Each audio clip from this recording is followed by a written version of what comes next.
কি গো মা, কি রান্না করেছো বন্ধুদেরকে একটু দেখিয়ে দেবে না?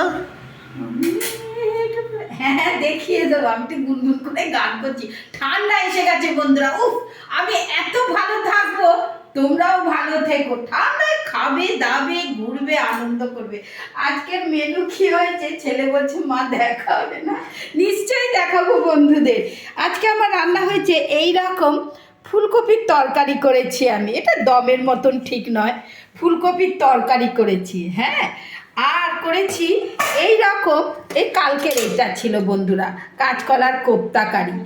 আর দেখো বন্ধুরা, এই রকম রান্না করেছি আজকে আমি এই রকম মাছের কালিয়া। দেখো বন্ধুরা, এই রকম আমি রুই মাছের কালিয়া রান্না করেছি। আর এই যে ধোয়া ওটা ভাত, ছেলের জন্য ভাত বাড়ছি, ছেলে বেরোবে। এই দেখো এই রকম গরম গরম ধোয়া ওটা ভাত। ভাত আমাদের বন্ধুরা জানো মা লক্ষ্মী।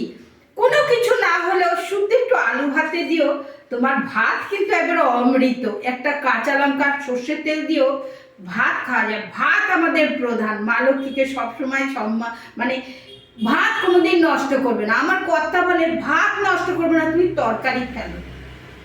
আমিও তোমাদের তাই বলছি, এ হচ্ছে আমাদের মা লক্ষ্মী। তাহলে ছেলে বলছে মা তুমি আজকে দেখাবে না। কেন দেখাবো না, বন্ধুদের আমাকে এত ভালোবাসা দিচ্ছে। বন্ধুরা প্লিজ ফলো করে দিও কিন্তু, আর ইউটিউব থেকে দেখলে আমাকে সাবস্ক্রাইব করে দিও।